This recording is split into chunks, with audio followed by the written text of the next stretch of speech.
Indian tourist ভিসার ব্যাপারে নতুন কিছু তথ্য পেয়েছি, সেগুলো আপনাদের মাঝে শেয়ার করব। আমরা অনেকেই ভেবেছিলাম যে ঈদের আগে হয়তো ইন্ডিয়ান ট্যুরিস্ট ভিসা খুলে দেবে। তো আসলে সেটি সম্ভব হচ্ছে না মনে হচ্ছে।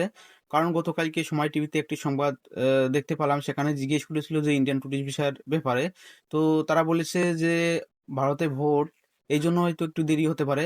আমরা অনেকেই আশাবাদী ছিলাম যে ইন্ডিয়ার ট্যুরিস্ট ভিসা হয়তো ঈদের আগে খুলে দেবে। তো সেটি হয়তো ঈদের পরে ছাড়া সম্ভব হচ্ছে না মনে হচ্ছে, যতদূর শুনতে পেরেছি।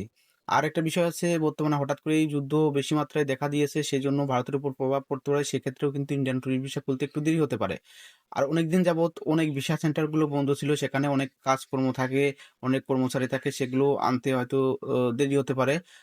যার কারণে ইন্ডিয়ান ট্যুরিস্ট ভিসা খুললে হয়তো প্রথমেই ঢাকা যমুনা ফিউচার পার্কে হয়তো দিতে পারে, তারপর আস্তে আস্তে প্রত্যেকটা ভিসা সেন্টারে আস্তে আস্তে চালু করতে পারে। তো প্রথমেই হয়তো ভিড় হতে পারে, আস্তে আস্তে স্বাভাবিক হবে। আমরা আশাবাদী যে হয়তো ঈদের পরে আমরা ইন্ডিয়ান ট্যুরিস্ট ভিসা পাবো এবং ইন্ডিয়ান ট্যুরিস্ট ভিসা নিয়ে ভারতে যেতে পারবো। অনেকেই ইন্ডিয়ান ট্যুরিস্ট ভিসা ঈদের আগে আশা ছিল যে ঈদের ভিতরেও যাবো, অনেক আত্মীয়-স্বজনের সাথে দেখা করব, কেনাকাটা করব, এই ব্যাপারেও আশা ছিল। আপনারা ইন্ডিয়ান ট্যুরিস্ট ভিসার নতুন নতুন তথ্য পেতে অবশ্যই চ্যানেলটি সাবস্ক্রাইব করে রাখবেন, কারণ সবার আগে আমি নতুন নতুন তথ্য দিয়ে থাকি।